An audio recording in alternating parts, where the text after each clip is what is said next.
এদিকে বাড়িতে বিয়ের সব আয়োজন চলছে। এমন সময় ঘটক মশাই হন্তদন্ত হয়ে এসে সবার সামনে সোমলতা দেবীকে বলেন, দিদি, একটা সর্বনাশ হয়ে গেছে। এখন কি হবে আমি কিছুই বুঝতে পারছি না। আরে আরে ঘটক মশাই, কি হয়েছে? আপনি এত ঘামছেন কেন? আর এভাবে ছুটে এলেন যে? কি সর্বনাশ হয়ে গেছে পরিষ্কার করে বলুন। আমি তো আপনার কথা কিছুই বুঝতে পারছি না। দিদি, বিপাশা বাড়ি ছেড়ে চলে গিয়েছে। কালকে রাত্রিরে বাড়ি ছেড়ে কোন ছেলের সঙ্গে পালিয়েছে তা বাড়ির লোক চারিদিকে খোঁজাখুঁজি করেও পাচ্ছে না। এখন তো আর কোনো উপায় না পেয়ে আপনাকে জানাতে এলাম। আপনি এসব কি বলছেন ঘটক মশাই? মেয়ে পালিয়ে গেছে মানে? এ কি ছেলে খেলা হচ্ছে নাকি? আমার ছেলের বিয়ে বলে কথা। আমি আত্মীয় স্বজন সবাইকে নিমন্ত্রণ করে দিয়েছি। ক্যাটারারকে বলা হয়ে গেছে, হল বুক করা হয়ে গেছে। এখন আপনি এসে বলছেন মেয়ে পালিয়ে গেছে? আপনি জানেন আপনি কি বলছেন? আমি সবই জানি দিদি, কিন্তু বিশ্বাস করুন, আমি এই ব্যাপারটা একেবারেই টের পাইনি। এই মেয়েটা যে এইরকম হবে আমি ভাবতেও পারি না। এখন আমার হাতে কিছুই নেই, আমি একেবারে নিরুপায়। আমাকে ক্ষমা করুন। বাহ, আপনি এত বড় খবরটা এমন ভাবে বলছেন যেন কোনো ব্যাপারই নয়। আমি আপনাকে ক্ষমা করলে কি সবকিছু ঠিক হয়ে যাবে? এই সমস্যার সমাধান হয়ে যাবে? যখন এভাবে কথাবার্তা চলছিল তার মাঝখানে অঞ্জনা দেবী এসে বলেন, তুমিও যেমন সমলতা, এইসব ঘটক টটককে আর বিশ্বাস করতে হয় নাকি? ওরা পয়সার কাঙ্গাল। পয়সা পেয়ে গেলে ওরা যেখানে সেখানে যাত্রার সঙ্গে বিয়ের যোগাযোগ করে ফেলবে। ওদেরকে বিশ্বাস করে কত বড় মাসুল দিতে হচ্ছে দেখেছো তো? তুমি ঠিকই বলেছো অঞ্জনা দি। এখন কি উপায়? আমি তো কিছুই ভেবে পাচ্ছি না। আর এই যে ঘটক মশাই, আপনি এভাবে দাঁড়িয়ে থাকবেন না। দয়া করে এবার বিদায় নিন। সোমলতা দেবীর কথা শুনে ঘটক মশাই তৎক্ষণাৎ সেখান থেকে চলে যান। এমন সময় সুযোগ বুঝে অঞ্জনা দেবী তার কাছে এসে বলেন, শোনো সোমলতা, আমার কাছে একটা উপায় আছে। যদি তুমি চাও তাহলে এই সমস্যার সমাধান হতে পারে। তুমি সত্যি বলছো দিদি? এই সমস্যা থেকে আমি মুক্তি পেতে পারি? কি উপায় বলো, আমি সবকিছু করতে রাজি আছি।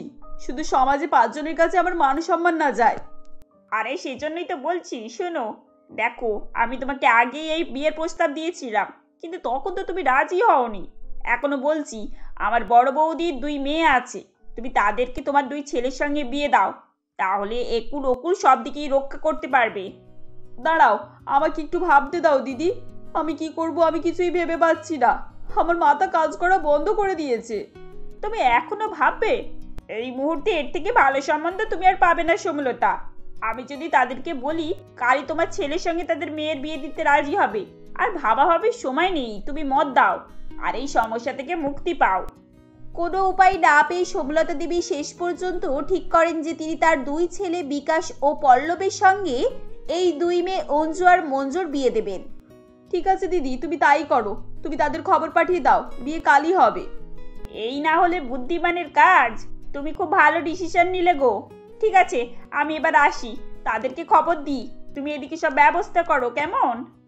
অঞ্জনা দেবী সেখান থেকে চলে যান। পরের দিন অঞ্জনা দেবীর বড় বৌদির 2 বোন অঞ্জু এবং মঞ্জুর সঙ্গে বিকাশ ও পল্লবীর বিয়ে হয়। বিয়ের পর 2 বউ যখন নতুন বাড়িতে আসে তখন সোমলতা দেবী তাদেরকে বলেন, মেজ বৌমা, সেজ বৌমা, আজ তোমাদের এই বাড়িতে প্রথম দিন।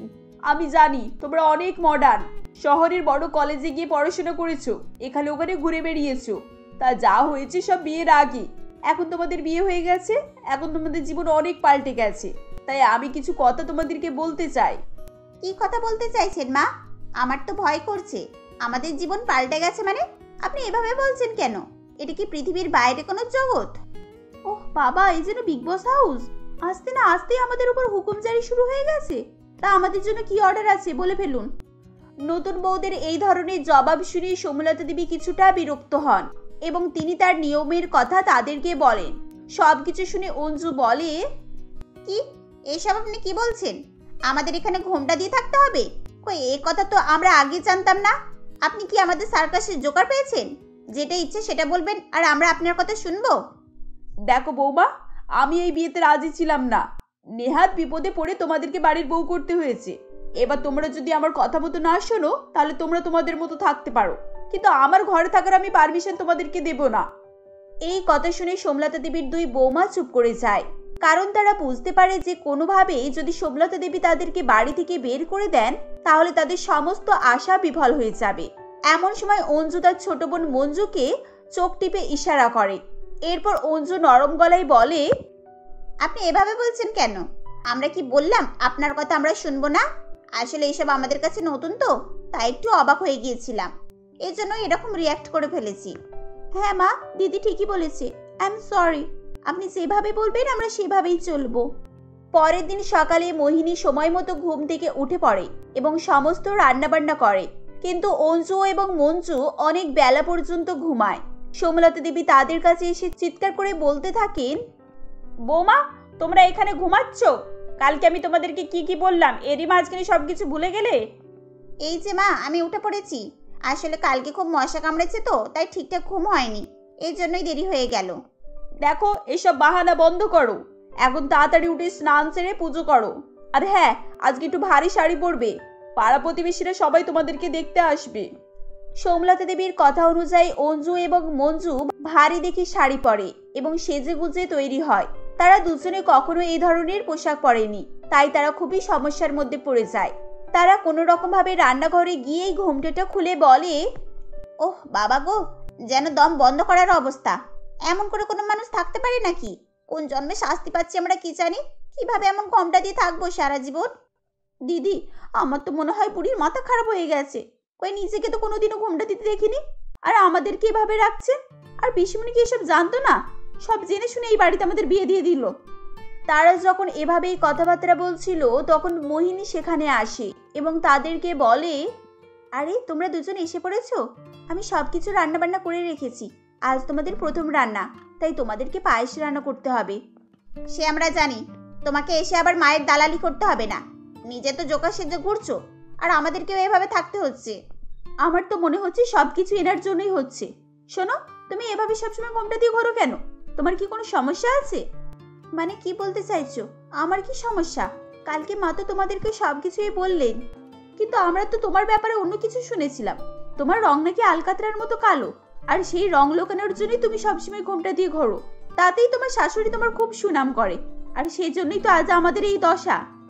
অঞ্জু এবং মঞ্জু যখন মোহিনীকে এভাবে বলছিল তখন সেখানে সোমলতা দেবী এসে পড়েন এবং তাদেরকে বলেন, বৌমা, এসব তোমরা কি বলছো? এসব কথা মুখে আনতে তোমাদের লজ্জা করে না? আর কে এই ধরনের কথা তোমাদেরকে শুনিয়েছে? মা, আমরা সব নিজে থেকে বলিনি, আসলে পিসিমার মুখে এসব শুনেছি। খবরদার, আজকের পর বড় বৌমার ব্যাপারে এইসব কথা তোমরা মুখে আনবে না। আর এ কি, তোমরা দুজনে ঘোমটা খুলে দাঁড়িয়ে আছো কেন? কাল আমি তোমাদেরকে কত করে বলেছিলাম যে মাথা থেকে ঘোমটা খুলবে না। কিন্তু মা, আমরা এভাবে এক ঘোমটার মধ্যে দিয়ে রান্না করব কি করে? ঘোমটা থেকে তো কিছুই দেখা যাচ্ছে না। কিছুই দেখতে পাচ্ছ না মানে কি? ভালো করে দেখার চেষ্টা করলে তবেই তো দেখতে পাবে। বড় বৌমা কি করে পারলো সব? সে তো মায়ের পেট থেকে সবকিছু শিখে আসেনি। এ বাড়িতে আসার পর থেকে এমন কোনো দিন আসেনি যে তার মাথা থেকে ঘোমটা সরেছে। তাই বলছি, তোমরাও সবকিছু শিখে নাও। আর এই কথা আমি প্রত্যেকদিন বলতে আসবো না। ঠিক আছে মা, তাই হবে। এই বলে তারা দুই বোন মাথায় ঘোমটা টেনে নেয় এবং রান্না শুরু করে।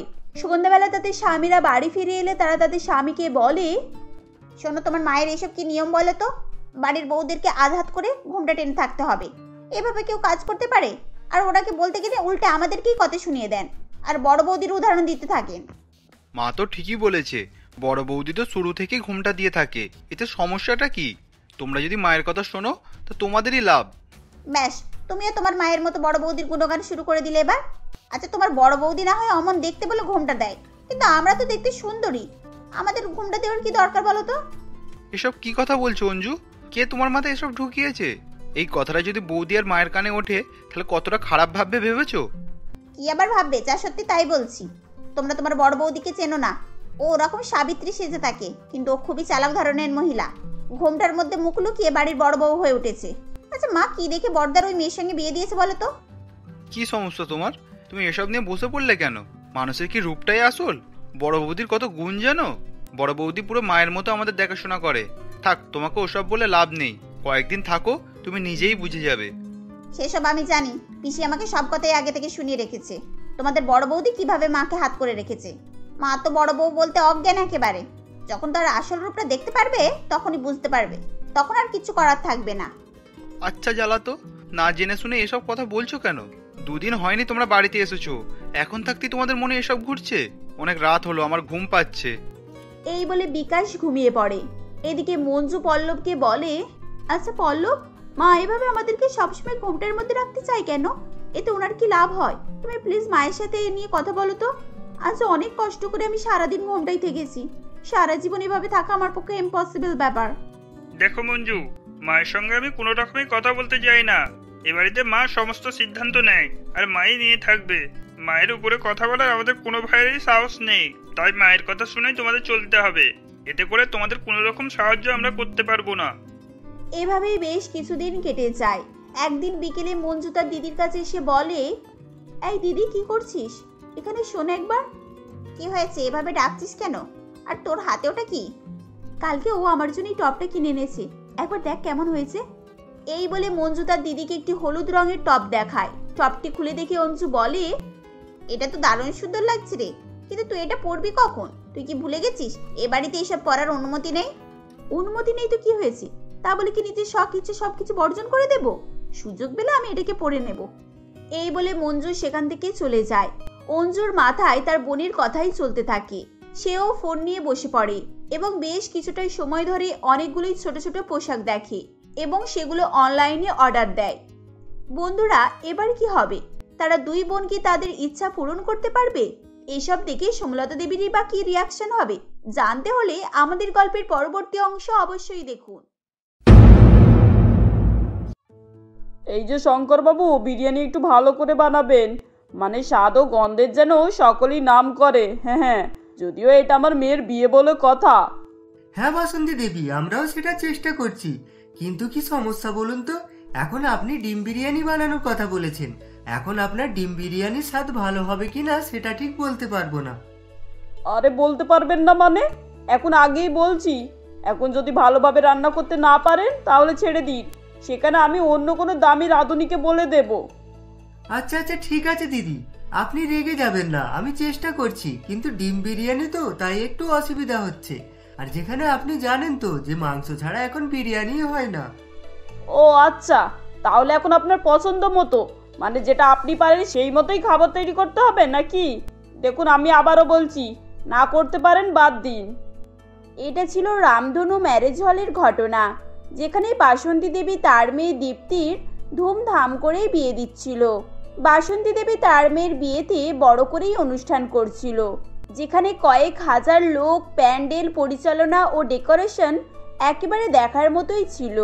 কিন্তু বাসন্তী দেবী তার মেয়ের বিয়েতে রাঁধুনিকে ডিম বিরিয়ানি তৈরি করার কথাই বলেছিল, যেটা শুনে রাঁধুনিগুলো রীতিমতোই অবাক হয়ে গিয়েছিল। ঠিক সেই সময় বাসন্তী দেবীর মেয়ে অর্থাৎ দীপ্তি সেখানে আসে এবং সে এসে তাকে ডেকে নিয়ে চলে যায়। এরপর শঙ্কর রাঁধুনি তার কর্মচারীকে বলে, এমন করে বলছে যেন বিয়েতে আরবিয়ান কোনো উমুটে রান্না হবে। হাড়কিপটে কোথাকার, এদিকে ডিম বিরিয়ানি দিয়ে বিয়ে বাড়ির খাবার চালিয়ে দিচ্ছে, আর মুখে বড় বড় ডায়লগ আছে। হ্যাঁ, কিন্তু শঙ্করদা, ওদের টাকা থাকা সত্ত্বেও এরকম কিপটামি করছে কেন? এখন তো ওরা চাইলেই মটন কিংবা চিকেন কিনতে পারে, তাই না? আরে সে তো আমিও জানি, আর তুই দেখে নিবি আজ ওদের এই ডিম বিরিয়ানির জন্য ওরা অনেকই অপমান হবে। এখন আমাদের কি আসে যায়, আমাদের তো আলু দিলে আলু বিরিয়ানিও করে দেব। আর তুমি শুনলে শঙ্করদা, বাসন্তীদি কি বলছিল? বলে কিনা না পারলে ছেড়ে দাও, আমি দামি কোনো রাঁধুনি নিয়োগ করব। ওদের এখন কথাই বাদ দে, এখন যদি এত টাকা থাকতো তাহলে মাংসের বিরিয়ানি করতো, তাই না? রাঁধুনিগুলো তখন নিজেদের মধ্যে এভাবেই আলোচনা করছিল। আসলে তারা ঠিকই বলছিল, কারণ বাসন্তী দেবী এত ধনী হওয়া সত্ত্বেও সে তার একমাত্র মেয়ের বিয়েতে এরকম ডিম বিরিয়ানি করবে এটা কেউ স্বপ্নেও ভাবেনি।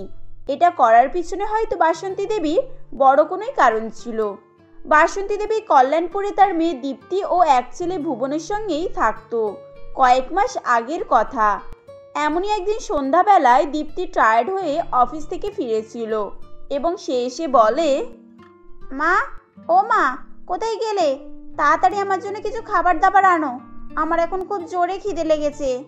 হ্যাঁ রে দিদি, মা তো তোকে দেখতে পেয়েই খাবার নিয়ে আসতে গেল।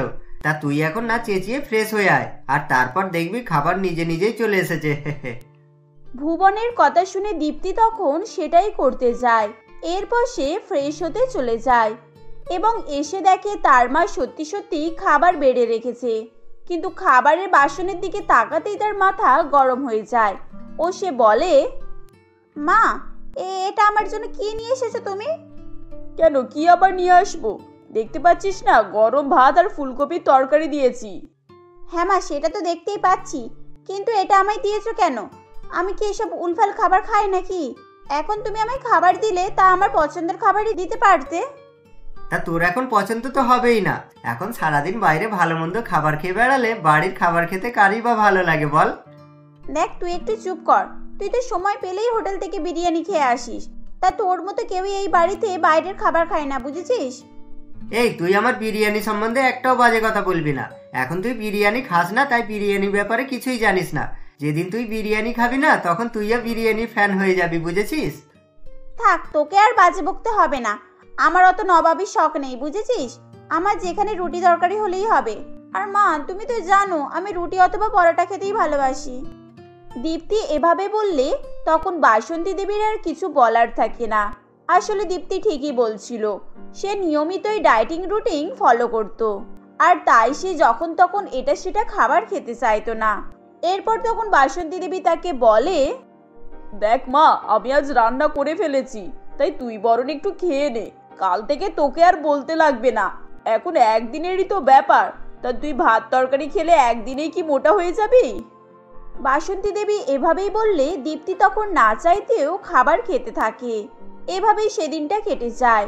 পরের দিন দীপ্তি অফিসে যায় এবং তখন তার সেখানে অনিমেষের সঙ্গে দেখা হয়। ও তখন অনিমেষ তাকে বলে, এই যে দীপ্তি, তাহলে আজ দুপুরে তাড়াতাড়ি অফিসের কাজ মিটিয়ে নেবে, কারণ আজ দুপুরে আমরা দাদা বৌদি রেস্টুরেন্টে গিয়েই লাঞ্চ করব, বুঝেছো? হ্যাঁ জানি বাবু, আর তাই স্যাটারডে দুপুরটা তোমার জন্যই সময় বরাদ্দ করা থাকে। তুমি একটু অপেক্ষা করো, আমি কাজ শেষ করে এক্ষুনি বের হচ্ছি। এই বলে দীপ্তি তখন অফিসের মধ্যে চলে যায়। এভাবেই বেশ কিছুটা সময় অতিক্রম হয়ে যায় এবং দুপুর হয়ে গেলে তারা তখন হোটেলে গিয়ে পৌঁছায়। এরপর অনিমেষ সেখানে গিয়ে বলে, তা দীপ্তি বলো, এখন আমি তোমার জন্য কি অর্ডার করব?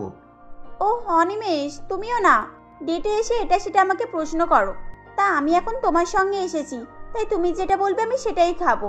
আর যেখানে তুমি তোমার পছন্দ অপছন্দ সবকিছুই জানো।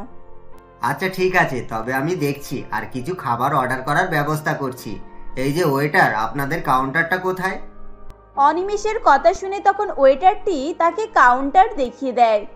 এরপর অনিমেষ গিয়ে তার পছন্দ মতোই খাবার অর্ডার করে। এভাবে আরও কিছুক্ষণ সময় কেটে যায় ও কিছুক্ষণের পর একটি ওয়েটার বিরিয়ানি নিয়ে এসে তাদেরকে দেয়, যেটা দেখে দীপ্তি তখন বলে, এ কি, তুমি আমার জন্য বিরিয়ানি অর্ডার করেছো কেন? আমি বিরিয়ানি তথা ভাত জাতীয় কিছু খেতে পছন্দ করি না। এটা কি তুমি জানো না নাকি? যা বাবা, সে আবার কি বলো গো? আমি জানতাম তুমি ভাত খেতে পছন্দ করো না, কিন্তু তাই বলে বিরিয়ানিকেও অপছন্দ করবে? যেখানে বিরিয়ানির নাম শুনলেই মানুষের জিভে জল চলে আসে, আর এটা এখানে নাম করা বিরিয়ানি। তাই আমার কথা শোনো আর কিছু খেয়ে দেখো, তোমার নিশ্চয়ই ভালো লাগবে। ও অনিমেষ, তুমি বুঝছো না, আমার এসব বিরিয়ানি কিছুই ভালো লাগে না। তুমি এখন আমার জন্য তড়কা রুটি অর্ডার করো প্লিজ। হ্যাঁ, কিন্তু দীপ্তি এখন অর্ডার করা হয়ে গিয়েছে, আর আমি যদি এটাকে ফেরত দিতে যাই তাহলে সকলেই আমাকে খারাপ বলবে। তা তুমি এক কাজ করো, আজ বরং একটু ম্যানেজ করে নাও, আর তুমি আমার কথা শুনে খাওয়া শুরু করো, দেখবে তোমার অবশ্যই ভালো লাগবে। অনিমেষ এভাবেই বললে তখন দীপ্তিরও কিছু করার ছিল না। এরপর সে তখন বিরিয়ানি খাওয়া শুরু করে এবং প্রথমবার বিরিয়ানি খেয়েই দীপ্তির খুবই ভালো লেগে যায়। সে কথা বলতে বলতে পুরো প্লেট সাফ করে ফেলে। এরপর সে ঢেকুর তুলতে তুলতে বলে, বিরিয়ানি খেতে খুব একটা খারাপ নয়। এই অনিমেষ, তুমি কি এখন বিরিয়ানি খেতে পারছো না নাকি? তাহলে আমায় বলো, আমি তোমার প্লেট সাফ করে দিচ্ছি। হ্যাঁ হ্যাঁ, তোমাকে এটা দেবো বলেই বসে আছি, কিন্তু একটা জিনিস আমি বুঝতে পারছি না, তুমি খাবে না বলে যে এত খাবে, আমি সেটা নিয়েই চিন্তিত আছি। ঠিক আছে যাও, আমি আর খাবো না। এখন খেয়েছি বলে আমার দোষ, তাই তো? আর তাই সকলের সামনে আমার মজা নিচ্ছ। ঠিক আছে, আমি আসছি। এই বলে দীপ্তি তখন রাগ দেখিয়ে সেখান থেকে চলে যায়, যেটা দেখে অনিমেষও তখন চিন্তায় পড়ে যায়। কিন্তু তার চিন্তা হলেও দীপ্তিকে নিয়ে খুব একটা তার ভয় ছিল না, কারণ তাদের বিয়ে অলরেডি পাকা হয়েই ছিল। এরপর দীপ্তি তখন বাড়ি চলে আসে ও সে মনে মনে ভাবে, ওই অনিমেষটা সকলের সামনে আমায় নিয়ে হাসাহাসি করলো এমন যে আমি ঠিক মতো পেট ভরে খেতেও পারলাম না। আমার খিদেকে খিদেই রয়ে গেল। ও মা, মা এদিকে শোনো তো। কি হলোটা কি? তুই ঘরে ঢুকতে না ঢুকতেই আমায় এরকম হাঁক দিস কেন বলতো? আমার কি এখন তোর মতো কাজ নেই নাকি? হ্যাঁ আছে, কিন্তু এখন আমার থেকে বেশি ইম্পর্টেন্ট নয়, বুঝেছো? কারণ এখন আমার খুব জোরে খিদে পেয়েছে। এই তুই কি বলছিস? তাহলে তুই যে বললি তুই আজ অনিমেষের সঙ্গে লাঞ্চ করবি, আর তাই তো আমি আজ তোর জন্য কিছু খাবার রাখিনি। আজ বিরিয়ানি করেছিলাম, আর হাঁড়িতে শুধু ভাত পড়ে রয়েছে। কি বিরিয়ানি নাকি? এই বিরিয়ানি নিয়েই তো আজ এত ঝামেলা। তা বরং আমি আজ মায়ের কাছ থেকে বিরিয়ানি নিয়েই সাঁটিয়ে দিই। আর আজ বিরিয়ানি খেয়ে বুঝলাম, বিরিয়ানি যদি শুধুও খাওয়া যায় তাহলেও ভালো লাগবে। আমি জানতাম বিরিয়ানির কথা শুনলে তোর মুখ চুপ হয়ে যাবে, কারণ তুই তো বিরিয়ানি পছন্দই করিস না। কিন্তু আমি বা কি করব বল, আজ ভুবন বিরিয়ানি খাওয়ার শখ করলো। ঠিক আছে ঠিক আছে, শুধু ভাত পড়ে আছে তো, আমি ডিম দিয়ে ডিম বিরিয়ানি করে খাবো। এখন যদিও মাংস থাকলেও আমি খেতাম না, আর এমনিতেও আমি বেশ কয়েকবার ডিম বিরিয়ানি খেয়েছি। এই তুই বকিস না, আমি তোর মা, বুঝেছিস? তাই আমি তোর সম্বন্ধে সব কিছুই জানি। তুই আবার কবে ডিম বিরিয়ানি খেলি রে? হ্যাঁ মা, আমি খেয়েছি, তুমি বিশ্বাস করো। আর আমি তো ভেবেই নিয়েছি যে আমি আমার বিয়েতেও ডিম বিরিয়ানি করব। এখন মা, তুমি ডিম বিরিয়ানির স্বাদ জানো? একবার খেলে না তুমি ভুলতেই পারবে না। এ আবার কি বলে রে বাবা? আমি শুনেছি লোকে ডিম দিয়ে বিরিয়ানি খায়, কিন্তু এ তো দেখছি শুধু ডিম বিরিয়ানির কথাই বলছে। যাই হোক, বাদ দাও, ওর বিয়ে হবে, ও যখন শখ করেছে তাহলে তো করতেই হবে। এভাবেই সেদিন বাসন্তী দেবী কাউকে না কিছু জানিয়েই মনে মনে পরিকল্পনা করে নিয়েছিল, এবং তাই সে আজ রাঁধুনিকে ডিম বিরিয়ানি রান্না করার কথাই বলেছিল। এরপর রাঁধুনি তার কথা মতোই ডিম বিরিয়ানি রান্না করে দেয়, যেটা দেখে বিয়েবাড়িতে আগত সকলেই কানাকানি করতে থাকে। তখন, এই যে দিদি, আপনারা খাচ্ছেন না কেন? এখন তো দেখছি আপনাদের পুরো বিরিয়ানিটাই পড়ে রয়েছে। হ্যাঁ খাবো তো বটে, কিন্তু এখন মাংস নিয়ে আসার অপেক্ষা করছি। দেখুন না, শুধু বিরিয়ানি আর ডিম দিয়েই চলে গেল, একটাও মাংসই দিল না। তারা যখন কথাবার্তা বলছিল ঠিক সেই সময় সেখানে দীপ্তি আসে, ও সে এসে বলে, হ্যাঁ মা, কি ব্যাপার? আমি ওখানে ওই লাইনে দেখে এলাম যে কারোর প্লেটেই মাংস নেই, শুধু ডিম আছে। এই তুই আস্তে কথা বল, এই সব কিছু তোর জন্যই হয়েছে। কেন তোর মনে নেই সেদিন তুই আমাকে কি বলেছিলিস? এই বলে বাসন্তী দেবী তখন তাকে সেদিনের ঘটনা বলতে থাকে, যেটা শুনে দীপ্তি তখন চিন্তায় পড়ে যায়। ও সে তাকে আসল ঘটনা বলতে থাকে, এবং সমস্ত কিছু জেনে সেদিন তারা খুবই লজ্জিত হয়। এরপর বিয়েবাড়িতে আগত সকলেই ডিম বিরিয়ানি খেতে থাকে, কিন্তু রাঁধুনির তৈরি ডিম বিরিয়ানির স্বাদও সেদিন খুব ভালো হয়েছিল। তাই তারা সকলেই রাঁধুনির গুণগান করতে থাকে, যেটা শুনে বাসন্তী দেবীও খুশি হয়ে যায়। এরপর সেদিন বেশ ভালোভাবেই দীপ্তির বিয়ে সম্পন্ন হয়ে যায়, এবং তারা সকলে মিলেমিশে হাসি খুশিতে বসবাস করতে থাকে।